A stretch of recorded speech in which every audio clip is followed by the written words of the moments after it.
Glory to God. Living ക്രൈസ്റ്റിലേക്ക് നിങ്ങൾ ഏവരെയും ഞാൻ ചേർന്ന് സാധന ചെയ്യുന്നു. ഒരിക്കൽ കൂടി തിരുവചനവുമായി നിങ്ങളുടെ മുമ്പിലേക്ക് കടന്നു വരുവാൻ വലിയവനായ ദൈവം എന്നെ സഹായിച്ച എല്ലാ വഴികൾക്കുമായി ഞാൻ ദൈവത്തിന് നന്ദി പറയുന്നു. പ്രിയരെ, പ്രാരംഭമായി ഈ എപ്പിസോഡ് സ്പോൺസർ ചെയ്തിരിക്കുന്നത് ദുബായിൽ നിത്യസസ് ആണ്. സിസിൻ്റെ പ്രാർത്ഥന വിഷയം എന്ന് പറയുന്നത് തൻ്റെ ഹസ്ബൻഡിൻ്റെ പൂർണ്ണ സൗഖ്യത്തിന് വേണ്ടിയാണ്. പ്രത്യേകിച്ച് തനിക്ക് സ്കിൻ ഡിസീസ് ഉണ്ട്. ആ സ്കിൻ ഡിസീസിനെ കർത്താവ് അത്ഭുതകരമായി വിടുവിക്കുകയും മുമ്പോട്ട് നടത്തുകയും ചെയ്യുന്നു. എന്നാൽ അതിനകത്തുനിന്ന് ഒരു പൂർണ്ണ സൗഖ്യത്തിന് വേണ്ടിയും, അതേപോലെ തന്നെ പ്രിയ സിസിന് ദൈവം ആക്കി വെച്ചിരിക്കുന്നത് തൻ്റെ ഭാവി ജീവിതം എവിടെയാണോ സെറ്റിലാകേണ്ടത് അതിലേക്ക് ദൈവം ഒരു അത്ഭുത വഴി തുറക്കേണ്ടതിനായിട്ടും, അതേപോലെ തൻ്റെ സഹോദരനും കുടുംബത്തിനും വേണ്ടി പ്രത്യേകമായി പ്രാർത്ഥന വിഷയം ചോദിക്കുന്നു. അതേപോലെ തന്നെ തൻ്റെ മാതാവിൻ്റെയും പിതാവിൻ്റെയും ആരോഗ്യത്തിനായിട്ട് അവരെ ദൈവം ശക്തിയോടെ മുമ്പോട്ട് കൊണ്ടുപോകുന്നതിനായിട്ടും പ്രത്യേകമായി പ്രാർത്ഥന വിഷയം ചോദിക്കുകയാണ്. എൻ്റെ കൂടെ ഒരുമിച്ച് ഇവർക്ക് വേണ്ടി ഒന്ന് പ്രാർത്ഥിക്കുവാനായിട്ട് കർത്താവ് വലിയൊരു അത്ഭുതം ഇവർക്ക് വേണ്ടി ചെയ്യേണ്ടതിനായിട്ട് നമുക്ക് ഒരുമിച്ചൊന്ന് പ്രാർത്ഥിക്കാം. കണ്ണുകൊണ്ട് നടക്കാം. എൻ്റെ കൂടെ പ്രാർത്ഥിക്കണമേ. ഞങ്ങളെ സ്നേഹിക്കുന്ന ഞങ്ങളുടെ നല്ല ദൈവമേ, പൂർണ്ണ ഹൃദയത്തോടെ ഞങ്ങൾ ഒരുമിച്ച് ചേർന്നുകൊണ്ട് പ്രാർത്ഥിക്കുന്നു. ഒരു വലിയ അത്ഭുതം ഇപ്പോൾ ചെയ്യണമേ അപ്പ. പ്രിയ സിസ്റ്ററിൻ്റെ ഹസ്ബൻഡിൻ്റെ പൂർണ്ണ സൗഖ്യം ഈ കുടുംബത്തെ ദൈവം മാനിക്കണം. അതേപോലെ തന്നെ തൻ്റെ സഹോദരനും കുടുംബത്തിനു വേണ്ടി ഞാൻ പ്രാർത്ഥിക്കുന്നു. കർത്താവേ, അവരുടെ ആവശ്യങ്ങൾ അങ്ങ് കൂടെ ഇരിക്കണമേ അപ്പ. പൂർണ്ണമായിട്ട് നിത്യസിസ്റ്റനായിട്ട് ഞങ്ങൾ പ്രാർത്ഥിക്കുന്നു. കർത്താവേ, ഈ പ്രിയ സിസ്റ്ററിൻ്റെ ആവശ്യങ്ങളെ ദൈവം അറിയുന്നതുകൊണ്ട് ഇപ്പോൾ തന്നെ ഒരു അത്ഭുതം ചെയ്യണം. വലിയൊരു ദൈവപ്രവൃത്തി അയക്കണം അപ്പ. അതേപോലെ തന്നെ പ്രിയ സിസ്റ്ററിൻ്റെ അമ്മയ്ക്കായിട്ട് ഞങ്ങൾ പ്രാർത്ഥിക്കുന്നു. സാലി ജോർജിനായി പ്രാർത്ഥിക്കുന്നു. കർത്താവേ, അത്ഭുതകരമായ വിടുതലും സൗഖ്യവും വലിയ ദൈവത്തിൻ്റെ പ്രൊട്ടക്ഷനും ഈ കുടുംബമായി കാണണം. ഹസ്ബൻഡിനായി പ്രാർത്ഥിക്കുന്നു. കർത്താവേ, സാലി സിസ്റ്ററിൻ്റെ ഹസ്ബൻഡിനായിട്ട് എന്ന് പറഞ്ഞാൽ പ്രിയ സിസ്റ്ററിൻ്റെ മാതാവിനും പിതാവിനുമായി ഞങ്ങൾ പ്രാർത്ഥിക്കുന്നു. കർത്താവേ, ഈ ദിവസങ്ങളിൽ അവരെ ആവശ്യങ്ങൾ അറിഞ്ഞ് അവരെ അങ്ങ് വഴി നടത്തണമേ അപ്പ. അവരുടെ മേളിൽ ഒരു അത്ഭുതം അങ്ങ് ചെയ്യണമേ. ഒരിക്കൽ കൂടെ പ്രിയ സിസ്റ്ററിനെ ഏൽപ്പിക്കുന്നു. പ്രിയ സിസ്റ്ററിനായിട്ട് ഞങ്ങൾ പ്രാർത്ഥിക്കുന്നു. ദൈവം ഒരുക്കി വെച്ചിരിക്കുന്ന നന്മകളെ അങ്ങ് വെളിപ്പെടുത്തണം. കർത്താവേ, ഈ സഹോദരി എവിടെയാണോ സെറ്റിലാകേണ്ടത് അതിലേക്കുള്ള ഒരു ഗൈഡൻസ്, അതിലേക്കുള്ള ഒരു വഴി ഈ ദിവസങ്ങൾ അങ്ങ് തുറക്കണം. സ്വർഗത്തിലെ ദൈവം അത് ചെയ്യാൻ പോകുന്നതിനായി നന്ദി. യേശുവിൻ നാമത്തിൽ ഞാൻ ഈ കുടുംബത്തെ ഏൽപ്പിക്കുന്നു. സ്വർഗം അത് ചെയ്തതിനായി നന്ദി. ആമേൻ, ആമേൻ, ആമേൻ. പ്രിയരെ, അനുഗ്രഹിക്കപ്പെട്ട ഒരു എപ്പിസോഡിലോട്ട് ഞാൻ നിങ്ങളെ ക്ഷണിക്കുന്നു. കടന്നു വന്നാട്ടെ.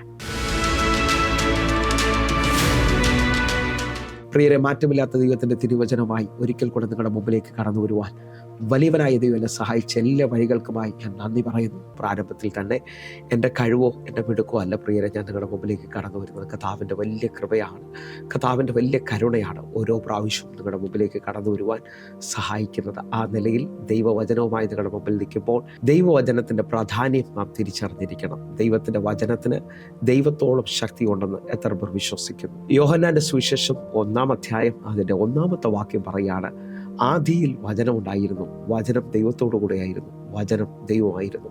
നിങ്ങൾ വിശ്വസിക്കുന്നവരാണെങ്കിൽ ഈ വചനത്തിന് ദൈവത്തോളം ശക്തിയുണ്ട്. വചനം കേട്ടുകൊണ്ടിരിക്കുമ്പോൾ തന്നെ ആ വചനത്തെ ഏറ്റുപറയുകയും വിശ്വസിക്കുകയും ചെയ്യുമെങ്കിൽ നിങ്ങളുടെ ജീവിതത്തിനകത്ത് ഈ വചനത്തിന് അത്ഭുതം ചെയ്യാൻ കഴിയും. കാരണം 107-ാം സങ്കീർത്തനം അതിൻ്റെ 20-ാമത്തെ വാക്യം പറയുന്നു, ഞാൻ എൻ്റെ വചനം അയച്ച് അവരെ സൗഖ്യമാക്കുകയും അവരെ കുഴിയിൽ നിന്ന് കരകയറ്റുകയും ചെയ്യും. യെശയ്യാവ് 55-ാം അധ്യായം വ്യക്തമായി വിളിച്ചു പറയുന്നു, പിതാവിൻ്റെ അധരത്തിൽ നിന്ന് പുറപ്പെടുന്ന വചനം അതിൻ്റെ ഇഷ്ടം തികച്ച് അതിൻ്റെ കാര്യം സാധിപ്പിച്ചിട്ട് മാത്രമേ മടങ്ങിപ്പോകത്തുള്ളൂ. അങ്ങനെ ഉണ്ടെങ്കിൽ ഈ വചനം അയക്കപ്പെട്ടതാണെന്നും ഈ വചനം കേട്ടുകൊണ്ടിരിക്കുന്ന എനിക്ക് വേണ്ടിയാണ് വെളിപ്പെടുന്നതെന്നും വിശ്വസിക്കാൻ പറ്റുമെങ്കിൽ അയക്കപ്പെട്ട വചനത്തിൻ്റെ പ്രത്യേകത പത്രോസിൻ്റെ പടകിനെ നിറച്ചതുപോലെ നിങ്ങൾ ഒരുപക്ഷെ ഈ സമയത്ത് തന്നെ ശൂന്യതയോടായിരിക്കാം കേൾക്കുന്നത്. ഇനി ജീവിതത്തിനകത്തൊരു മറുപടിയില്ല, എല്ലാം അവസാനിച്ചതുപോലെയൊക്കെയാണ് എന്നെ കേട്ടുകൊണ്ടിരിക്കുന്നതെങ്കിൽ ഞാൻ ആത്മാവിൽ നിങ്ങളെ നോക്കി വിളിച്ചു പറയുന്നു, ഈ വചന ശബ്ദം അതേപോലെ കൈക്കൊള്ളുമെങ്കിൽ, ഈ വചനം ഏറ്റെടുക്കുമെങ്കിൽ നിങ്ങളുടെ ജീവിതത്തിനകത്ത് അത്ഭുതകരമായ നിറവുകൾ സംഭവിക്കും. പത്രോസിൻ്റെ പടകിൻ്റെ പ്രത്യേകത നിങ്ങൾ നോക്കണം കേട്ടോ.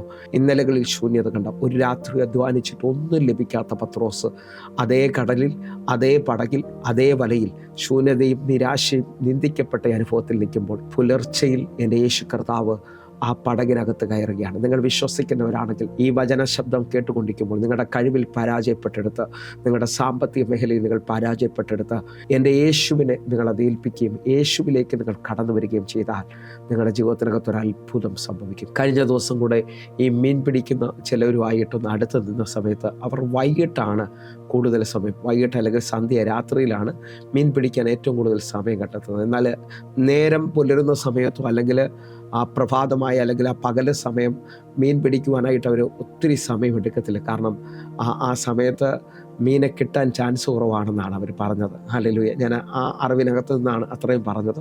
നിങ്ങൾ വിശ്വസിക്കുന്നവരാണെങ്കിൽ എൻ്റെ കൂടെ ചേർന്നുകൊണ്ട് പറ, രാത്രിയിൽ സാധ്യതയുള്ള, വൈകുന്നേരം സാധ്യതയുള്ളിടത്ത് നിന്ന് പത്രോസിന് ഒരു ചെറിയ മീൻ പോലും കിട്ടിയില്ലെങ്കിലും നേരം പുലരുമ്പോൾ ആ പടകിനകത്ത് കയറിയവൻ ആ വല നിറയ്ക്കുകയും ആ പടക് നിറയ്ക്കുകയും കർത്താവ് അത്ഭുതകരമായി അടുത്തുള്ള പടകുകളും കൂടെ പത്രോസിലൂടെ നിറയപ്പെടുന്നത് കാണാൻ പറ്റുന്നുണ്ട്. ഞാൻ ആത്മാവിൽ വിളിച്ചു പറയുന്നു, യേശു നിനക്ക് വേണ്ടി ഒരു അത്ഭുതം ചെയ്താൽ നിനക്ക് വേണ്ടി മാത്രമല്ല, നിൻ്റെ വീട്ടിലുള്ളവർക്ക് നീ ഒരു അത്ഭുതമാകും. നിൻ്റെ പട്ടണത്തിൽ, നിൻ്റെ സഭയിൽ നീ ഒരു അത്ഭുതമാകും. കാരണം സെരഫാത്തിലെ വിധവയുടെ ജീവിതത്തിനകത്ത് ക്ഷാമത്തിൽ മരണം പറഞ്ഞുകൊണ്ടിരിക്കുമ്പോൾ അവളുടെ ഭവനത്തിൽ ഏലിയാവിൻ്റെ പ്രവചന ശബ്ദത്തിൽ അവൾ മാത്രമല്ല, അവളുടെ ചാർച്ചക്കാർ മുഴുവൻ ആ ക്ഷാമത്തിൽ അഹോവൃത്തി കഴിക്കുകയാണ്. നിങ്ങൾ വിശ്വസിക്കുന്നവരാണെങ്കിൽ ഈ വചന സന്ദേശം കേട്ടുകൊണ്ടിരിക്കുമ്പോൾ ഇന്നലത്തെ നിങ്ങളുടെ സാഹചര്യം നിങ്ങൾ നോക്കണ്ട, നിങ്ങളൊരു അത്ഭുതമാകാൻ പോവുകയാണ്. കാരണം എൻ്റെ കർത്താവ് എന്നെ കണ്ടു എന്നുള്ളതാണ് ഏറ്റവും വലിയ ആഴമെന്ന് പറയുന്നത്. കർത്താവിൻ്റെ കണ്ണുകൾ നിങ്ങളെ കണ്ടിട്ടുണ്ടെങ്കിൽ വിശ്വസിക്കുക, വർഷങ്ങളുടെ പഴക്കം ഇന്ന് അവസാനിക്കും. 38 വർഷമായി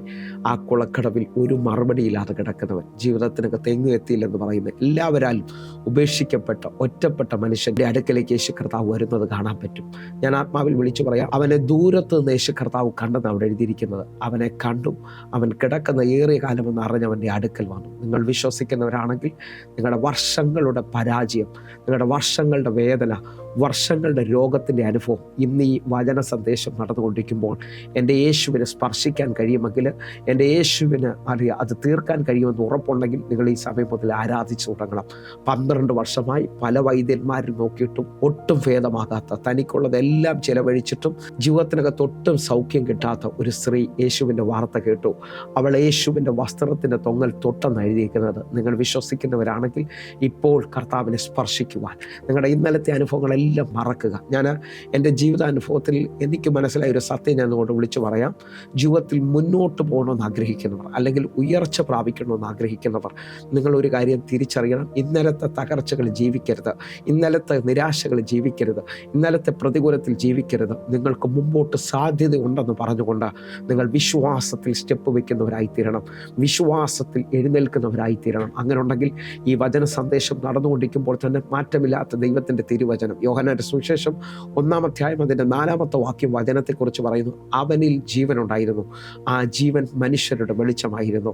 അതിൻ്റെ 9-ാമത്തെ വാക്യത്തിലേക്ക് വരുമ്പോൾ ഏത് മനുഷ്യനെയും പ്രകാശിപ്പിക്കുന്ന സത്യ വെളിച്ചം ഈ ലോകത്തിലേക്ക് വന്നുകൊണ്ടിരിക്കുന്നു. യേശു കർത്താവിനെ കുറിച്ചുള്ള വാക്യമാണ്. നിങ്ങൾ വിശ്വസിക്കുന്നവരാണെങ്കിൽ നിങ്ങളുടെ ജീവിതത്തിനകത്ത് ഇരുട്ട് മൂടി ഇനി ഒരു മറുപടിയില്ലെന്ന് പറഞ്ഞുകൊണ്ടിരിക്കുകയാണെങ്കിലും എൻ്റെ കർത്താവ് നിങ്ങളെ സ്പർശിച്ചാൽ, ഞാൻ ഈ കഴിഞ്ഞ ദിവസം ഒരു അനുഭവം കണ്ടു കേട്ടോ. അല്ലെങ്കിൽ ഡോക്ടർമാർ കൈവിട്ടു, ഇനി ഒരു മാർഗ്ഗമില്ല എന്നൊക്കെ പറഞ്ഞ് ക്യാൻസറിൻ്റെ ഭാരത്താൽ നിൽക്കുന്ന സഹോദരിക്ക് അത്ഭുതകരമായി ഒരു പുതിയ ഡോക്ടറെ കാണാൻ പറ്റി. ആ പ്രാർത്ഥനയിലൂടെ ആ ഒരു ഓപ്പറേഷൻ നടന്ന ശേഷം ആ സഹോദരിക്ക് പുതിയ ജീവൻ കിട്ടിയതുപോലെ ആ ക്യാൻസറിന് മുഴ നീക്കുവാൻ കഴിഞ്ഞു. അത്ഭുതകരമായി ഇന്ന് പുതിയ ബലത്തോടെ ആ സഹോദരി ആയിരിക്കുന്നു. നിങ്ങൾ വിശ്വസിക്കാൻ പറ്റുമെങ്കിൽ നിങ്ങളുടെ ഏത് അനുഭവത്തിലാണെങ്കിലും നിങ്ങൾ വിശ്വാസത്തോടെ പറ, എൻ്റെ കർത്താവിന് പുതിയത് ചെയ്യാൻ പറ്റും. ഹല്ലേലൂയ. എൻ്റെ കർത്താവിന് ഇപ്പോൾ തന്നെ നിങ്ങളുടെ ജീവിതത്തിനകത്ത് അത്ഭുതം ചെയ്യാൻ പറ്റും. ഹിസ്കിയാവിനോട് പ്രവാചകൻ വന്ന് പറയുകയാണ്, നീ മരിച്ചു പോകും നിശ്ചയം, നിൻ്റെ ഗൃഹകാര്യം ക്രമപ്പെടുത്തുവാനായിട്ട്. എന്നാൽ ഹിസ്കിയാവ് അത് കേട്ടിട്ട് വളരെ ദുഃഖത്തോടെ, അല്ലെങ്കിൽ വളരെ ഭാരത്തോടെ, ഹിസ്കിയാവ് അത് കേട്ടിട്ട് മുഖം ചുവരിനോട് ചേർത്ത് വെച്ചുകൊണ്ട് ദൈവത്തോട് നിലവിളിച്ചുകൊണ്ടൊന്ന് പ്രാർത്ഥിച്ചു. കർത്താവ് അവൻ്റെ ജീവിതത്തിനകത്ത് 15 സംവത്സരത്തെ കൂട്ടിക്കൊടുത്തു. എന്ന് പറഞ്ഞാൽ തീരുമെന്ന് പറയുന്ന അനുഭവത്തിനകത്തുനിന്ന് എൻ്റെ കർത്താവിന് നിനക്ക് പുതിയത് ചെയ്യാൻ പറ്റും, നിൻ്റെ ജീവിതത്തിനകത്ത് അത്ഭുതം ചെയ്യാൻ പറ്റും. ശിംശോനെ നിങ്ങൾ നോക്കണം കേട്ടോ. ഫെലിസ്തീർ കൈകാലുകളെല്ലാം കൂട്ടിക്കെട്ടി എല്ലാം അവസാനിച്ചു എന്ന് പറഞ്ഞുകൊണ്ട് ആർപ്പിടുമ്പോൾ ശിംശോൻ്റെ മുന്നിലേക്ക് പരിശുദ്ധാത്മാവിൻ്റെ ശക്തി അളവില്ലാതെ ഇറങ്ങി വന്നു. അവൻ്റെ കൈകളിൽ കെട്ടിയ കയറുകൾ അത് ചണനൂല് പോലെ കരിഞ്ഞു പോയെന്ന് എഴുതിയിരിക്കുന്നത്. നിങ്ങൾ വിശ്വസിക്കാൻ പറ്റുമെങ്കിൽ ഞാൻ വിളിച്ചു പറയുന്നു, ഇന്നലകളെ ഒന്നും നിങ്ങൾ നോക്കണ്ട. നിങ്ങളിപ്പോൾ വിശ്വസിച്ചുകൊണ്ട് ആ കിടക്കയിൽ നിന്ന് എഴുന്നേൽക്കാൻ തയ്യാറാക്കുക. നിങ്ങളുടെ കടബാധ്യതയിൽ കർത്താവ് ഒരു വഴി തുറക്കുമെന്ന് വിശ്വസിക്കുക. ഇതുവരെയും തുറക്കാത്തൊരു അത്ഭുതകരമായ ദൂതൻ്റെ ചലനം നടക്കുമെന്ന് വിശ്വസിക്കുക. എൻ്റെ കൂടെ വിശ്വസിച്ചുകൊണ്ട് ഈ സമയത്തൊന്ന് ആരാധിക്കുകയും പ്രാർത്ഥിക്കുകയൊക്കെ ചെയ്യാൻ പറ്റുന്നതിനുണ്ടെങ്കിൽ വചന സന്ദേശം നിങ്ങളുടെ പാതകളെ തുറക്കാൻ പോവുകയാണ്. 119-ാം സങ്കീർത്തനം 105-ാമത്തെ വാക്യം പറയുന്നു, പറയുന്നു, നിൻ്റെ വചനം എൻ്റെ കാലിന് ദീപവും എൻ്റെ പാതയ്ക്ക് പ്രകാശവുമാണ്. നിങ്ങൾ വിശ്വസിക്കുന്നവരാണെങ്കിൽ ഈ സമയം മുഴുവൻ ഞാൻ ഈ പറഞ്ഞുകൊണ്ടിരിക്കുന്ന ആമുഖ സന്ദേശങ്ങളാണ്. എൻ്റെ കൂടെ ചേർന്നുകൊണ്ട് കർത്താവിനോട് പറ, കർത്താവെ, ഈ വചനം നടന്നുകൊണ്ടിരിക്കുമ്പോൾ തന്നെ എൻ്റെ ജീവിതത്തിനകത്തൊരു എഴുന്നേൽപ്പ്, എൻ്റെ ജീവിതത്തിനകത്തൊരു പുതിയ ഡോറ് തുറക്കുന്ന അനുഭവം, എൻ്റെ ജീവിതത്തിനകത്ത് ഇന്നലകളെ മറക്കാൻ തക്കവണ്ണം, എൻ്റെ വേദനകളെ മറക്കാൻ തക്കവണ്ണം ഒരു അത്ഭുതം നീ എനിക്ക് വേണ്ടി ചെയ്യണം. പലവരും ഇപ്പോൾ തന്നെ ആ ഒരു പ്രതികരിച്ചു തുടങ്ങിയാണ്. ഞാൻ ആത്മാവിൽ കാണുന്നത് ചിലവർ സൗഖ്യമാകുകയാണ്, ചിലവരുടെ ജീവിതത്തിനകത്ത് ദൈവപ്രവർത്തികൾ സംഭവിച്ചുകൊണ്ടിരിക്കുകയാണ്. നിങ്ങൾക്ക് ദൈവം പുതിയൊരു സാധ്യത തരികയാണ്. നിങ്ങളുടെ ജീവിതത്തിനകത്ത് തീർന്നെന്ന് പറഞ്ഞുകൊണ്ട് നിൽക്കുകയല്ല. കർത്താവിനെ കൊണ്ട് ആ അമ്മ മറിയ ചെയ്യിച്ചതുപോലെ വിശ്വാസത്തിൽ കർത്താവിനെ കൊണ്ട് ഒരു അത്ഭുതം ചെയ്യിക്കാൻ തക്കവണ്ണം ഇപ്പോൾ നിങ്ങൾ ഉണരാൻ തയ്യാറാകണം. അങ്ങനെ ഇന്ന് ഈ വചന സന്ദേശം കേട്ടുകൊണ്ടിരിക്കുന്ന ചിലരോട് ഞാൻ ആത്മാവിൽ ഉണരുക എന്ന് പറയുകയാണ്. ഇന്നത്തെ ഈ വചനം എന്നെ തൊട്ടെങ്കിൽ നിങ്ങളുടെ ജീവിതത്തിനകത്തും അതൊരു അത്ഭുതമാകാൻ പോവുകയാണ്. നിങ്ങളുടെ ജീവിതത്തിനകത്തും അത് അനുഗ്രഹമായി തീരാൻ പോവുകയാണ്. ഞാൻ ആത്മാവിൽ പറയുന്ന ഈ പദങ്ങൾ ശ്രദ്ധിക്കണമേ. എൻ്റെ ദൈവം എന്നെ ഏറ്റവും അടുത്തറിഞ്ഞിരിക്കുകയാണ്. ഇന്നത്തെ ഈ വചന ചിന്തയെ ഞാൻ പേരിട്ടിരിക്കുന്നത് ഇങ്ങനെയാണ്: ആരെക്കാളും അധികമായി അവൻ എന്നെ അടുത്തറിഞ്ഞിരിക്കുന്നു. എത്ര പേർക്ക് സന്തോഷമുണ്ട്? എൻ്റെ കർത്താവ് എന്നെ ആരെക്കാളും അടുത്തറിഞ്ഞു എന്ന് പറഞ്ഞാൽ, എൻ്റെ അവസ്ഥ എന്നെ അറിഞ്ഞ എൻ്റെ കർത്താവ് എനിക്ക് വേണ്ടി ഒരു അത്ഭുത വഴി ഈ സമയത്ത് തുറക്കുമെന്ന് ഞാൻ വിശ്വസിക്കുകയാണ്. നിങ്ങളോട് ഇത് പറഞ്ഞുകൊണ്ടിരിക്കുമ്പോൾ എനിക്ക് പ്രശ്നങ്ങളില്ലെന്നോ ആവശ്യങ്ങളില്ലെന്നോ അല്ല. ഹല്ലേലൂയ. ഞാൻ വിശ്വസിക്കുന്ന ആരെയെന്ന് ഞാൻ അറിയുന്നു. എൻ്റെ കർത്താവ് എന്നെ നടത്താൻ ശക്തനാണെന്ന് എനിക്ക് ബോധ്യമുണ്ട്. ഞാൻ വിശ്വസിച്ചുകൊണ്ട് പറയാം, ഒരു അത്ഭുത വഴി ഇപ്പോൾ തുറന്നു വരാൻ പോവുകയാണ്. ഒരു അത്ഭുത വിടുതൽ ഇപ്പോൾ സംഭവിക്കാൻ പോവുകയാണ്. എല്ലാവരും എൻ്റെ കൂടെ ചേർന്നുകൊണ്ട് പ്രാർത്ഥിക്കാൻ തയ്യാറാകണം. അങ്ങനെ വിശ്വസിക്കുന്നവർക്ക് വേണ്ടി ഞാൻ കുറിവാക്യം എന്ന നിലയിൽ പുറപ്പാട് പുസ്തകം 33-ാം അധ്യായം അതിൻ്റെ 17-ാമത്തെ വാക്യത്തിലേക്ക് കടന്നു വരികയാണ്. യഹോവ മോശയോട്, നീ പറഞ്ഞ ഈ വാക്ക് പോലെ ഞാൻ ചെയ്യും. എനിക്ക് നിന്നോട് കൃപ തോന്നിയിരിക്കുന്നു, ഞാൻ നിന്നെ അടുത്തറിഞ്ഞിരിക്കുന്നു എന്ന് അരുൾ ചെയ്തു. യഹോവ മോശയോട് പറയുകയാണ്, നീ പറഞ്ഞ വാക്ക് പോലെ ഞാൻ ചെയ്യും. എനിക്ക് നിന്നോട് കൃപ തോന്നിയിരിക്കുന്നു, ഞാൻ നിന്നെ അടുത്തറിഞ്ഞിരിക്കുകയാണ്. എന്നെ കേൾക്കുന്നവരുണ്ടെങ്കിൽ ഈ വചനത്തിനകത്തൊന്ന് ആമേൻ പറയാൻ പറ്റുന്നവരുണ്ടെങ്കിൽ ആമേൻ പറയണം. എൻ്റെ കർത്താവ് എന്നെ ഏറ്റവും അടുത്തറിഞ്ഞിരിക്കുകയാണ്. നിങ്ങളുടെ ജീവിതത്തിനകത്ത് പ്രതീക്ഷകൾ നഷ്ടപ്പെട്ടാണോ ഈ വചന സന്ദേശം കേൾക്കുന്നത്? നിങ്ങളോട് ഞാൻ വിളിച്ചു പറയാം, ആരെക്കാളും അടുത്തറിഞ്ഞിരിക്കുന്നത് നിങ്ങളുടെ അയൽക്കാരോ നിങ്ങളുടെ വീട്ടിലെ ആരുമല്ല, സർവശക്തിയുള്ള ദൈവമാണ്. സർവശക്തിയുള്ള ദൈവം എന്നെ അടുത്തറിഞ്ഞു എന്ന് പറയുമ്പോൾ നിങ്ങൾ ഈ 3 ചിന്തകൾ മറക്കരുത്. ഒന്ന്, എലിസബത്ത് പറയുന്നത് നിങ്ങൾ തിരിച്ചറിയണം, ശക്തനായവൻ എനിക്ക് വലിയ കാര്യങ്ങൾ ചെയ്തിരിക്കുന്നു. നമ്മുടെ ദൈവം ആരാ? ശക്തനാണ്. ഒന്നുകൂടെ നിങ്ങളൊന്ന് ശ്രദ്ധിച്ചു നോക്കിയേ. ഉൽപ്പത്തി പുസ്തകം 17-ാം അധ്യായത്തിൽ അബ്രഹാമിൻ്റെ ജീവിതത്തിലെ എല്ലാ സാധ്യതകളും അവസാനിച്ചു. 99 വയസ്സുള്ളപ്പോൾ സർവശക്തൻ അല്ലെങ്കിൽ എൽ ശദ്ദായി ആയവൻ ഇറങ്ങിയിട്ട് പറയാണ്, ഞാൻ സർവശക്തിയുള്ള ദൈവമാകുന്നു. നിങ്ങൾ വിശ്വസിക്കാമോ? ഒന്ന്, ശക്തനാണവൻ. 2, അവൻ സർവശക്തിയുള്ള ദൈവമാണ്. ഇരമ്യാവിൽ വിളിച്ചു പറയുന്നു, മഹാശക്തിയുള്ള ദൈവം. മഹാശക്തിയുള്ള കിഴക്കൻ കാറ്റുകൊണ്ട് ഇസ്രായേൽ മക്കൾക്ക് ചെങ്കടലിനെ തുറന്ന ദൈവം നിങ്ങൾക്ക് വേണ്ടിയും അത്ഭുത വഴി തുറക്കാൻ പോവുകയാണ്. എങ്കിൽ ഈ വചന സന്ദേശം കേട്ടുകൊണ്ടിരിക്കുമ്പോൾ തന്നെ ഈ 3 പദങ്ങൾ നിങ്ങൾ മറക്കരുത്. ഒന്ന്, നമ്മുടെ ദൈവം ശക്തനാണ്. 2, നമ്മുടെ ദൈവം സർവശക്തിയുള്ള ദൈവമാണ്. 3, മഹാശക്തിയുള്ള ദൈവം എന്നെ അടുത്തറിഞ്ഞിരിക്കുകയാണ്. ഞാൻ ഈ വചനം പറഞ്ഞുകൊണ്ടിരിക്കുമ്പോൾ തന്നെ എന്നെ അതേപോലെ ഈ വചനം തൊട്ടു. മഹാശക്തിയുള്ള ദൈവം എന്നെ അടുത്തറിഞ്ഞെന്ന് പറഞ്ഞാൽ ഇനി എനിക്ക് ഭാരം വേണ്ട, ഇനി എനിക്ക് നിരാശ വേണ്ട, എനിക്ക് ദുഃഖം വേണ്ട ആവശ്യമില്ല. കാരണം അവനറിയാം എൻ്റെ അടുത്ത കാര്യങ്ങൾ. നിങ്ങളുടെ ജീവിതത്തിൽ നിങ്ങളെ ഏറ്റവും കൂടുതൽ ദ്രോഹിച്ചവർ, നിങ്ങളെ വേദനിപ്പിച്ചവർക്കും നിങ്ങളുടെ ഇന്നലകൾ അറിയാം. ഹല്ലേലൂയ. എന്നാൽ അവർക്ക് നിങ്ങളുടെ അടുത്ത മണിക്കൂറുകൾ അറിഞ്ഞൂടാ കേട്ടോ. പക്ഷെ മഹാശക്തിയുള്ള ദൈവത്തിന് നിൻ്റെ വഴിയെ തുറക്കാൻ കഴിയുമെന്നുള്ള ഫറവോന് നിങ്ങളുടെ ഇന്നലകൾ അറിയാം. അതുകൊണ്ടാണ് നിങ്ങളെ പിന്തുടരാൻ അവൻ നോക്കുന്നത്. പക്ഷേ അവൻ അറിയത്തില്ല ചെങ്കടൽ തുറക്കാൻ പോകുന്നു എന്നുള്ളത്. നിങ്ങൾ വിശ്വസിക്കുന്നവരാണെങ്കിൽ എൻ്റെ കൂടെ ഈ ആരംഭ മിനിറ്റുകളിൽ ഒന്ന് കര ഉയർത്തിപ്പിടിച്ച് പറ, ഞാനൊരു അത്ഭുതം കാണാൻ പോവുകയാണ്. നിശ്ചയം എൻ്റെ ദൈവം എനിക്ക് വേണ്ടി ഒരു അത്ഭുതം ചെയ്യാൻ പോവുകയാണ്. കാരണം എൻ്റെ ദൈവം എന്നെ അടുത്തറിഞ്ഞിരിക്കുകയാണ്. ഒന്നുകൂടെ നിങ്ങളത് ശ്രദ്ധിക്കാൻ പറ്റുമെങ്കിൽ 139-ാം സങ്കീർത്തനം അതിൻ്റെ 15-16 വാക്യങ്ങൾ നിങ്ങളൊന്ന് ശ്രദ്ധിക്കണം. ഞാൻ രഹസ്യത്തിൽ ഉണ്ടാക്കപ്പെടുകയും ഭൂമിയുടെ അധോഭാഗങ്ങളിൽ നിർമ്മിക്കപ്പെടുകയും ചെയ്തപ്പോൾ എൻ്റെ അസ്ഥികൂടം നിനക്ക് മറവായിരുന്നില്ല. നിങ്ങൾ ഈ വാക്യം ഒന്ന് ശ്രദ്ധിച്ച്, ഞാൻ രഹസ്യത്തിൽ ഉണ്ടാക്കപ്പെടുമ്പോഴും ഭൂമിയുടെ അധോഭാഗങ്ങളിൽ നിർമ്മിക്കപ്പെടുകയും ചെയ്തപ്പോൾ എൻ്റെ അസ്ഥികൂടം നിനക്ക് മറവായിരുന്നില്ല. നിങ്ങൾ വിശ്വസിക്കുന്നവരാണെങ്കിൽ, എൻ്റെ അറിവ് ശരിയാണെങ്കിൽ, ശലോമോൻ പറയുന്ന സഭാപ്രസംഗം 11:5 പറയാണ്, കാറ്റ് എവിടെ നിന്ന് വരുന്നോ ഇങ്ങോട്ട് പോകുന്നതെന്നും നിങ്ങൾ അറിയുന്നില്ല. ഗർഭിണിയുടെ ഉദരത്തിൽ അസ്ഥി ഉരുവാകുന്നത് എപ്പോഴൊന്നും നിങ്ങൾ അറിയുന്നില്ല. സകലതും ചെയ്യുന്ന ദൈവത്തിൻ്റെ പ്രവൃത്തിയെ നിങ്ങൾ അറിയുന്നില്ല എന്നുള്ളതാണ് അവിടെ എഴുതിയിരിക്കുന്നത്. നിങ്ങൾ വിശ്വസിക്കാൻ പറ്റുമെങ്കിൽ ഗർഭിണിയുടെ ഉദരത്തിൽ അസ്ഥി ഉരുവാകുന്നത് എപ്പോഴാണെന്ന് ഇതുവരെ സയൻസിന് കണ്ടുപിടിക്കാൻ പറ്റിയിട്ടില്ലെങ്കിൽ ഞാൻ ആത്മാവിൽ വിളിച്ചു പറയുക, എൻ്റെ ദൈവം നിൻ്റെ തലയിലെ മുടിയെ ഓരോന്നും എണ്ണിയിട്ടുണ്ട്. അതൊന്ന് ഉറപ്പുണ്ടെങ്കിൽ കര ഉയർത്തിപ്പിടിച്ചു പറ, ഞാൻ ഉണ്ടാക്കപ്പെട്ട സമയത്ത് എൻ്റെ ദൈവത്തിനൊന്നും മറവല്ലെങ്കിൽ നിങ്ങൾ വിശ്വാസത്തോടെ ഇപ്പം എൻ്റെ കൂടെ ചേർന്നു 16ാമത്തെ വാക്യത്തിലേക്ക് വരണം. ഞാൻ പിണ്ഡാകാരമായിരുന്നപ്പോൾ നിൻ്റെ കണ്ണ് എന്നെ കണ്ടു.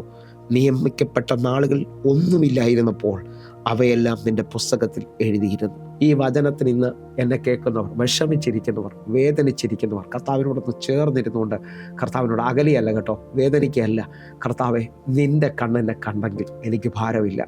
എല്ലാം നിനക്ക്, ഞാൻ ഒന്നുമില്ലാതിരുന്നപ്പോൾ, പിണ്ഡാകാരമായിരുന്നപ്പോൾ നിൻ്റെ കണ്ണെന്നെ കണ്ടു. നിൻ്റെ പുസ്തകത്തിനകത്ത് എന്നെക്കുറിച്ച് എഴുതിയിട്ടുണ്ടെങ്കിൽ എനിക്ക് ഭാരമില്ല. ഈ ലോകത്തിലെ പുസ്തകങ്ങൾ, പ്രത്യേകിച്ച് ആശുപത്രിയിലെ ആ പുസ്തകത്തിനകത്ത് എൻ്റെ പേര് വിട്ട് ഇനി സാധ്യതയില്ലെന്ന് പറഞ്ഞുകൊണ്ട് അല്ലെങ്കിൽ ആശുപത്രി നിന്നെ ഒഴിവാക്കിയിട്ടുണ്ടെങ്കിൽ ഭാരപ്പെടേണ്ട. ദൈവത്തിൻ്റെ കണ്ണ് നിന്നെ കണ്ടിട്ടുണ്ട്. ഹല്ലേലൂയ. നിൻ്റെ ആ ബാങ്കിൽ നിന്ന് പേര് വെട്ടി ജപ്തി എന്നുള്ള നോട്ടീസ് പിടിച്ചുകൊണ്ട് നിൽക്കുന്ന ഭാരപ്പെടേണ്ട. എൻ്റെ കർത്താവ് നിന്നെ കണ്ടിട്ടുണ്ട്.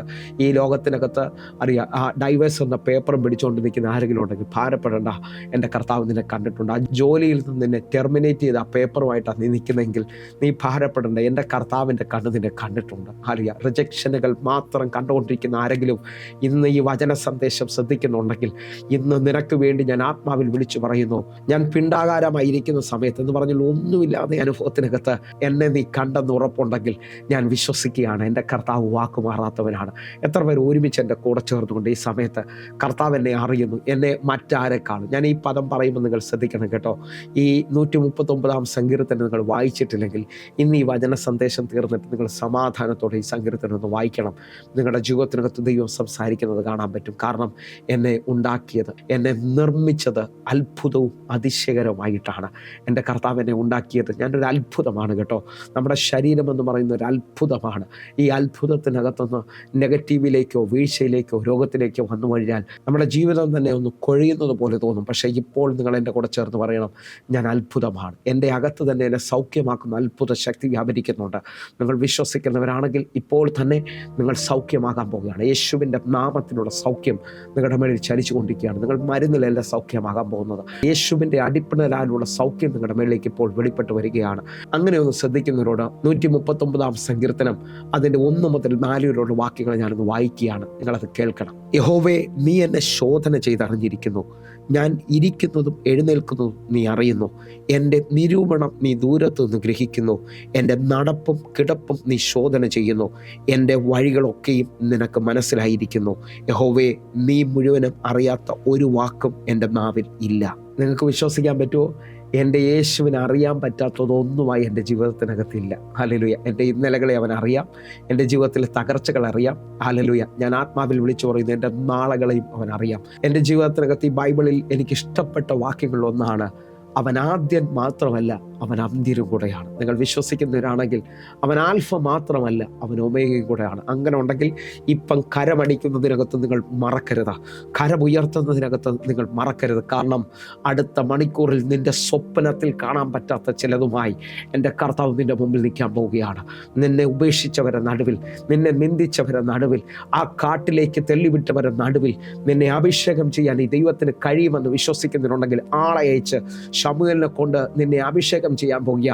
നിന്നെ കൊട്ടാരത്തിലേക്ക് കയറ്റാൻ കഴിയുന്ന ദൈവത്തിൻ്റെ കരം ഇപ്പോൾ നിന്റെ മേളിലേക്ക് വരികയാണ്. അർഹതയില്ലാത്ത നിലകളിൽ നിന്റെ മേളിലേക്ക് ഒരു വിടുതൽ കൊണ്ടുവരാൻ പോകുന്നു. ഞാൻ ഇങ്ങനെ ഒന്ന് പറയട്ടെ. ഹല്ലേലൂയ. എസ്തേറിനെ നോക്കി ഇന്നലകളിൽ പലവരും പറഞ്ഞിട്ടുണ്ട്, ആ കൊച്ച് ഒരു ഗതി പിടിക്കാത്ത കൊച്ചാണ്, അപ്പനും അമ്മയും മരിച്ചുപോയി, മോർദെഖായി എടുത്തു വളർത്തിയാണ്. ഇതിന് നമ്മുടെ ജീവിതത്തെ നോക്കി പലവരും ഇന്നലകളെ അറിയാവുന്നവർ നമ്മുടെ ജീവിതത്തിനകത്ത് ഇങ്ങനെ ആകത്തോളം എന്ന് പറഞ്ഞുകൊണ്ട് ചിലത് എഴുതി വയ്ക്കും, അല്ലെങ്കിൽ ചിലത് പറഞ്ഞ് അങ്ങനെ തന്നെ ഉറപ്പിക്കും. എന്നാൽ ഇന്ന് നിങ്ങൾ ദൈവത്തെ അറിയുന്നവരാണെങ്കിൽ നിങ്ങൾ വിശ്വസിച്ചോ, ഞാൻ ആത്മാവിൽ വിളിച്ചു പറയുന്നു, എൻ്റെ കർത്താവിന് നിന്നെ ഉയർത്താൻ പദ്ധതിയുണ്ട്, നിന്നെ മാനിക്കാൻ പദ്ധതിയുണ്ട്. ദൈവം നിന്നെ ഉയർത്തുമെന്ന് വിശ്വസിക്കുന്നവരുണ്ടെങ്കിൽ ഇപ്പോൾ മുതൽ എൻ്റെ കൂടെ ചേർന്നുകൊണ്ട് പരിശുദ്ധാത്മാവിൽ നിറഞ്ഞ് പരിശുദ്ധാത്മാവ് തരുന്ന വലിയ സാധ്യതയിലേക്ക് കടന്നു വരണം. ദൈവത്തിൻ്റെ വലിയ പ്രവർത്തികൾ നിങ്ങൾക്ക് വേണ്ടി ഇപ്പോൾ വെളിപ്പെട്ട് വരാൻ പോവുകയാണ്.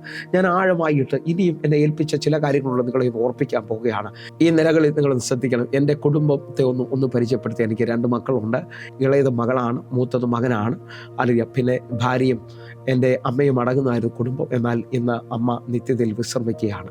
ചില നാളുകൾക്ക് മുമ്പേ ഹല്ലേലൂയ ഇളയ കുഞ്ഞ് എപ്പോഴും ഹല്ലേലൂയ എൻ്റെ മൂത്ത മകനോട് പറയും, നിൻ്റേതല്ല എൻ്റെതാ പപ്പായും മമ്മിയും. ഹല്ലേലൂയ ആ നിലകളിൽ കുഞ്ഞു വാശി പിടിക്കുന്ന സമയത്ത് മൂത്ത മകൻ പറയും, നീ ഇന്നലെയല്ലേ പപ്പായെ കണ്ടത്, നീ ഇന്നലെയല്ലേ അമ്മയെ കണ്ടത്, എനിക്ക് നിന്നെക്കാളും അധികം പപ്പായെ അറിയാം. ഹല്ലേലൂയ ആ നിലയിൽ പറയുമ്പോൾ എൻ്റെ വൈഫ് എൻ്റെ മകനോട് പറയും, നിനക്കറിയാവുന്നതിനേക്കാൾ കൂടുതൽ എനിക്ക് നിൻ്റെ പപ്പായെ അറിയാം, കാരണം നിന്നെക്കാൾ കൂടുതൽ വർഷം ഞങ്ങൾ തമ്മിൽ ബന്ധമുണ്ട്. ആ നിലകളിൽ നിൽക്കുമ്പോൾ എൻ്റെ അമ്മ ഇതിനകത്തെല്ലാം ഇടപെടും. അമ്മ പണ്ട് തൊട്ടേ പറയുന്നത്, അമ്മയുടെ ഉദരത്തിൽ എന്നെ വഹിക്കുന്ന സമയത്തെ ഒത്തിരി വിഷമങ്ങളും വേദനകളും കണ്ടതാണ്. ഹല്ലേലൂയ മുഴയാണെന്ന് പറഞ്ഞുകൊണ്ട് ഓപ്പറേഷൻ ചെയ്യാനായിട്ട് ആശുപത്രിയിൽ ചെന്നതാണ്. അവിടുന്ന് ആണ് കർത്താവ് അത്ഭുതകരമായിട്ട് ഹല്ലേലൂയ അന്ന് ഈ സ്കാൻ മെഷീനുകളൊന്നും ഇല്ലാത്തത് കൊണ്ട് ഡോക്ടറും അത് ഫിക്സ് ചെയ്തു. ഓപ്പറേഷൻ നടന്നുകൊണ്ടിരിക്കുന്ന സമയത്താണ് ഉള്ളിലൊരു കുഞ്ഞുണ്ടെന്നുള്ളത് മനസ്സിലാക്കുന്നത്. അങ്ങനെ തിരിച്ച് അല്ലെങ്കിൽ സ്റ്റിച്ച് ചെയ്ത് ആ സ്റ്റിച്ച് പൊട്ടിച്ചാണ് 8.5 മാസം കഴിയുമ്പോൾ ഞാൻ പുറത്തു വരുന്നത്. നിങ്ങൾക്ക് മനസ്സിലാകുന്നുണ്ടോ? കർത്താവിൻ്റെ വലിയ കരമാണ് എന്നെ സൂക്ഷിച്ചത്. ആ നിലകളിൽ എൻ്റെ അമ്മ എന്നോട് പറയും, നിങ്ങൾ ആര് ചുമന്നതിനേക്കാൾ, നിങ്ങൾ ആരറിഞ്ഞതിനേക്കാൾ എൻ്റെ മകനെ എനിക്കറിയാം. ഹല്ലേലൂയ ആ നിലകളിൽ ശ്രദ്ധിക്കുമ്പോൾ ആ ഓപ്പറേഷൻ ചെയ്ത ആ ഡോക്ടറും പറയും, ഇവൻ്റെ സാധാരണ ആളല്ല, എൻ്റെ കത്തിയിൽ നിന്ന് ഇവൻ രക്ഷപ്പെട്ടതാണ്, ഇവനിലൂടെ ദൈവം എന്തോ ഒരു അത്ഭുതം ചെയ്യും. അങ്ങനെ ഈ ലോകത്തിലുള്ളവരെല്ലാം പറയുമ്പോൾ എൻ്റെ കർത്താവ് എന്നെ നോക്കിയിട്ട് വിളിച്ചു പറയുന്നത് ഇരമ്യാവ് 1:5 ഇരമ്യാവ് 1:5 നമുക്കൊന്ന് വരാം. നിന്നെ ഉദരത്തിൽ ഉരുവാക്കുന്നതിന് മുമ്പേ ഞാൻ നിന്നെ അറിഞ്ഞു, നീ ഗർഭപാത്രത്തിൽ പുറത്തു വരുന്നതിന് മുമ്പേ ഞാൻ നിന്നെ വിശുദ്ധീകരിച്ച് ജാതികൾക്ക് പ്രവാചകനായി നിയമിച്ചിരിക്കുന്നു. എത്ര പേർ ഈ വചനത്തിനൊന്ന് നന്ദി പറയാൻ പറ്റും? ഡോക്ടർ കാണുന്നതിന് മുമ്പേ, സ്കാനിങ് മെഷീൻ കാണുന്നതിന് മുമ്പേ, അമ്മ അറിയുന്നതിന് മുമ്പേ, അമ്മ കാണുന്നതിന് മുമ്പേ, ഉദരത്തിൽ ഉരുവാകുന്നതിന് മുമ്പേ ഞാൻ നിന്നെ അറിഞ്ഞിരിക്കുന്നതാണ് എൻ്റെ കർത്താവ് പറയുന്നത്. എൻ്റെ കൂടെ ഒന്ന് വിശ്വസിക്കുന്നവരുണ്ടെങ്കിൽ എന്നെ ഏറ്റവും അടുത്തറിഞ്ഞ എൻ്റെ കർത്താവ്. വേദനപ്പെടുന്ന ആരെങ്കിലും ഉണ്ടോ? വിഷമിക്കുന്ന ആരെങ്കിലും ഉണ്ടോ? ഈ വചനത്തിനകത്ത് നിങ്ങളങ്ങ് ബലപ്പെടണം. കർത്താവ് നിങ്ങളോട് പറയാം, ഞാൻ നിന്നെ അറിഞ്ഞു. ആ അറിഞ്ഞ ദൈവത്തെ ഒന്ന് സമർപ്പിക്കാൻ പറ്റുമെങ്കിൽ, എന്നെ അറിഞ്ഞ ദൈവത്തെ എനിക്കൊന്ന് അറിയാൻ പറ്റിയാൽ അവിടെയാണ് വിടുതൽ സംഭവിക്കുന്നത്. അവിടെയാണ് ഞാൻ ദൈവത്തോട് അടുക്കാൻ തയ്യാറാകുന്നത്. 91 സങ്കീർത്തനം 14 വാക്യം പറയുന്നു, അവൻ എന്നോട് പറ്റിയിരിക്കിയാൽ ഞാൻ അവനെ വിടുവിക്കും, അവൻ എൻ്റെ നാമത്തെ അറിയാൽ ഞാൻ അവനെ ഉയർത്തും. നിങ്ങൾ വിശ്വസിക്കാമെങ്കിൽ നിങ്ങൾ വിളിക്കുന്ന ദൈവത്തെ അറിയുക. അവൻ ശക്തനാണ്, അവൻ സർവശക്തിയുള്ള ദൈവമാണ്, അവൻ മഹാശക്തിയുള്ള ദൈവമാണ്. ഒരു വഴിയിലെന്ന് പറഞ്ഞുകൊണ്ട് നിരാശപ്പെട്ട് ജീവിതം അവസാനിപ്പിക്കരുത് കേട്ടോ. നിങ്ങളെക്കുറിച്ചുള്ള ദൈവത്തിൻ്റെ പദ്ധതിയെ നിങ്ങൾ തിരിച്ചറിയുക. നിങ്ങളെക്കുറിച്ച് ദൈവം ഉദ്ദേശിക്കുന്ന ഉന്നത കാര്യങ്ങളാണ്. നിങ്ങൾ വിശ്വസിക്കുന്നവരാണെങ്കിൽ വെളിപ്പാട് പുസ്തകം 3-ാം അധ്യായം അതിൻ്റെ 8-ാമത്തെ വാക്യം നിങ്ങൾക്ക് മനസ്സിലാകണം. ഇതാ ഞാൻ നിൻ്റെ പ്രവൃത്തി അറിയുന്നു, ഞാൻ നിൻ്റെ മുമ്പിൽ ഒരു വാതിൽ തുറന്നു വച്ചിരിക്കുന്നു, അതാർക്കും അടച്ചുകൂടാ. നിനക്ക് അല്പമേ ശക്തിയുള്ളൂ, എങ്കിലും നീ എൻ്റെ വചനത്തെ കാത്തു എൻ്റെ നാമത്തെ നിഷേധിച്ചതുമില്ല. നിങ്ങൾ വിശ്വസിക്കുന്നവരാണെങ്കിൽ നമ്മുടെ പ്രവൃത്തിയെ അറിയുന്ന ഒരു ദൈവമുണ്ട് കേട്ടോ. നിങ്ങൾ ഇന്നലകളിൽ നിങ്ങളുടെ സഭയ്ക്ക് വേണ്ടി എന്തെങ്കിലും ചെയ്തിട്ടുണ്ടെങ്കിൽ, നിങ്ങളുടെ ദൈവദാസന്മാർക്ക് വേണ്ടി എന്തെങ്കിലും ചെയ്തിട്ടുണ്ടെങ്കിൽ, എൻ്റെ കർത്താവ് നിങ്ങളെ അറിഞ്ഞിട്ടുണ്ടെന്നുള്ളത് ആഴം. ഇന്ന് തീരുമാനമെടുക്കണം. നന്മയ്ക്ക് വേണ്ടി ഞാനൊരു സ്റ്റെപ്പ് വയ്ക്കും. നന്മ ചെയ്യുന്നതിൽ മടുത്തു പോകത്തില്ല. കാരണം എനിക്കൊരു കൊയ്ത്ത് ദൈവം വെച്ചിട്ടുണ്ടെന്ന് ഗലാത്യ ലേഖനം 6:9 പറയുന്നു. നിങ്ങൾ ഈ സമയം മുതൽ മുഴുവൻ വിശ്വസിക്കണം. എൻ്റെ കർത്താവ് എനിക്കൊരു കൊയ്ത്ത് വെച്ചിട്ടുണ്ട്, എൻ്റെ കർത്താവ് എനിക്ക് വേണ്ടി ഒരു അത്ഭുതം ചെയ്യാൻ പോവുകയാണ്. അങ്ങനെയൊക്കെ വിശ്വസിക്കുന്നവരുണ്ടെങ്കിൽ ഒരുമിച്ച് എൻ്റെ കൂടെ ചേർന്നുകൊണ്ട് സർവശക്തനായ ദൈവത്തെ ഒന്ന് വിളിക്കാൻ തയ്യാറാകുക. ദൈവപ്രവർത്തികളെ ഒന്ന് സ്വീകരിക്കുക. കർത്താവിൻ്റെ പ്രവൃത്തി അറിയുന്നുണ്ട്. അറിയാം, കർത്താവ് എന്നെ അറിയുക മാത്രമല്ല, എൻ്റെ പ്രവൃത്തി അറിയുന്നു. ദൂരത്ത് നിന്ന് എൻ്റെ നടപ്പും കിടപ്പും അറിയുന്നവനെ ഞാൻ ഈ സമയത്ത് തിരിച്ചറിയുന്നു. എൻ്റെ കൂടെ ചേർന്നുകൊണ്ട് എത്ര പേര് ഒരുമിച്ചൊന്ന് ഈ സമയത്തൊന്ന് പ്രാർത്ഥിക്കാൻ തുടങ്ങും. ആ നിലയിൽ തന്നെ ശ്രദ്ധിക്കാൻ പറ്റുമെങ്കിൽ നിങ്ങളെ വിളിക്കുന്ന ദൈവം കടക്കാരനല്ല കേട്ടോ. നിങ്ങളെ വിളിക്കുന്ന ദൈവം ബാധ്യതയല്ല. എബ്രായ ലേഖനം 6-ാം അധ്യായം അതിൻ്റെ 10-ാമത്തെ വാക്യത്തിലേക്ക്, ദൈവം നിങ്ങളുടെ പ്രവൃത്തിയും വിശുദ്ധന്മാരെ ശുശ്രൂഷിച്ചതിനാലും ശുശ്രൂഷിക്കുന്നതിനാലും തൻ്റെ നാമത്തോട് കാണിച്ച സ്നേഹവും മറന്നു കളയുവാൻ തക്കവണ്ണം അനീതി ഉള്ളവനല്ല. ഈ വാക്യത്തിനകത്ത് നിങ്ങൾ വ്യക്തമായി തിരിച്ചറിയണം, ദൈവം എൻ്റെ പ്രവൃത്തി അറിയുന്നു. ഞാൻ ദൈവത്തിന് വേണ്ടി നിന്നതും ദൈവദാസന്മാരെ മാനിച്ചതും ഒക്കെ അറിയുന്നൊരു ദൈവമുണ്ട്. ആ പ്രവൃത്തിയെ മറന്നു കളയുവാൻ തക്കവണ്ണം അനീതിയുള്ള ദൈവത്തെ അല്ല നിങ്ങൾ സേവിക്കുന്നെങ്കിൽ, നിങ്ങൾ വിശ്വസിച്ചുകൊണ്ട് ഇപ്പോൾ എൻ്റെ കൂടെ ചേർന്നുകൊണ്ട് പറയണം, എന്നെ അറിയുന്ന, എന്നെ അടുത്തറിയുന്ന ഒരു ദൈവത്തെയാണ് ഞാൻ തിരിച്ചറിയുന്നത്. ഇപ്പോൾ മുതൽ അങ്ങനെ ഒരു ചിന്ത നിങ്ങളെ ഭരിക്കാൻ തുടങ്ങിയാൽ നിങ്ങളുടെ ജീവിതം വിശുദ്ധിയിലേക്ക് മാറും. കാരണം മനുഷ്യൻ പുറമേ ഉള്ളതെന്ന് നോക്കുന്നു, എൻ്റെ രഹസ്യവും പരസ്യവും ഒരേപോലെ അറിയുന്നൊരു ദൈവമുണ്ട് കേട്ടോ. ആ ദൈവത്തിന് നിന്നെ മാനിക്കാൻ കഴിയും. ആ ദൈവത്തിന് നിന്നെ ഉയർത്താൻ കഴിയും. ഒന്നുകൂടി ഒരു വാക്യം പറഞ്ഞ് നിങ്ങൾക്ക് വേണ്ടി പ്രാർത്ഥിക്കാൻ പോവുകയാണ്. അങ്ങനെ ഈ വചന സന്ദേശം ഇതുവരെയും ശ്രദ്ധിച്ചുകൊണ്ടിരിക്കുന്ന ചിലരോട്, നിങ്ങൾ ഏത് മാർഗത്തിലാണ്, എവിടെ നിന്നാണ് എന്നെ ശ്രദ്ധിക്കുന്നതെന്ന് എനിക്കറിയത്തില്ല. നിങ്ങളുടെ ജീവിതത്തിനകത്ത് ഒത്തിരി ആവശ്യങ്ങളുമായിട്ടായിരിക്കാം നിങ്ങൾ ഇതുവരെ ശ്രദ്ധിച്ചുകൊണ്ടിരിക്കുന്നത്. ആവശ്യങ്ങളില്ലാത്ത ആരുമില്ലല്ലോ. അല്ലെങ്കിൽ ജീവിതത്തിനകത്ത് ഭാരമില്ലാത്ത ആരുമില്ലെന്ന് ഞാൻ ചിന്തിക്കുന്നത്. നിങ്ങളത് തിരിച്ചറിയണം. നമ്മൾ ചിലവരെ നോക്കിയിട്ട് പറയും, 10 കാറുണ്ട്, 10 വീടുണ്ടെന്നൊക്കെ ചോദിച്ചാൽ അവരെ വീട്ടിൽ ചെന്നാൽ അറിയാം, അവരുടെ ആവശ്യം പോലെ നമുക്കൊരു വലിയ ആവശ്യം കാണത്തില്ല. ഇതേപോലെ ഈ ലോകത്തിൽ അറിവായ അല്ലെങ്കിൽ വളർന്നു കഴിഞ്ഞ ഒരു കുഞ്ഞിനോടോ അല്ലെങ്കിൽ ഒരു വ്യക്തിയോടോ നിങ്ങൾ ചോദിച്ചാൽ അവർക്ക് അവരുടേതായ ആവശ്യങ്ങൾ നിശ്ചയമായും കാണും. ആ നിലകളിൽ എന്നെ ശ്രദ്ധിക്കുന്നുണ്ടെങ്കിൽ ഈ സമയത്ത് മത്തായിയുടെ സുവിശേഷം 6-ാം അധ്യായം അതിൻ്റെ 31, 32 വാക്യങ്ങൾ നമ്മളൊന്ന് ആഴമായി വായിക്കുകയും നമ്മുടെ ആവശ്യങ്ങൾക്ക് വേണ്ടി ഒരു വാക്കൊന്ന് പ്രാർത്ഥിക്കുകയും ചെയ്യാൻ പോയി എൻ്റെ കൂടെ നടക്കണം. ആകയാൽ നാം എന്തു തിന്നും, എന്തു കുടിക്കും, എന്തൊടുക്കും എന്നിങ്ങനെ നിങ്ങൾ വിചാരപ്പെടരുത്. 32-ാമത്തെ വാക്യം, ഈ വകയൊക്കെയും ജാതികൾ അന്വേഷിക്കുന്നു, സ്വർഗസ്നായ നിങ്ങളുടെ പിതാവ് ഇതൊക്കെയും നിങ്ങൾക്ക് ആവശ്യമെന്ന് അറിയുന്നുവല്ലോ. ഈ 2 വാക്യങ്ങൾ നമ്മൾ ഈ അവസാന മിനിറ്റിൽ ആഴമായിട്ടൊന്ന് സ്വീകരിക്കണം. എന്ത് തിന്നും, എന്ത് കുടിക്കും, എന്തൊടുക്കും എന്ന് നിങ്ങൾ വിചാരപ്പെടരുത്. അടുത്ത പദം പറയാം, ഇവയൊക്കെയും ജാതികൾ അന്വേഷിക്കുന്നു. ജാതി എന്ന് പറയുന്നത് ദൈവത്തെ അറിയാത്തവരാ വിചാരപ്പെടുന്നത്. നിങ്ങൾ വിശ്വസിക്കുന്നവരാണെങ്കിൽ എൻ്റെ കൂടെ ചേർന്നുകൊണ്ട് ഈ സമയത്ത് ഇതൊക്കെയും നിങ്ങൾക്കും എനിക്കും ആവശ്യമെന്ന് അറിയുന്ന സ്വർഗസ്നായ ഒരു പിതാവുണ്ട്. ഇപ്പോൾ ഒരു ബന്ധത്തെ ഇവിടെ കൊണ്ടുവരുന്നത്. നമ്മുടെ പിതാവ് നമ്മുടെ ആവശ്യങ്ങൾ അറിയുന്നു. എൻ്റെ മക്കളുടെ ആവശ്യങ്ങൾ എനിക്കറിയാവുന്നതുപോലെ 2 നിലകൾ അറിയാൻ പറ്റും.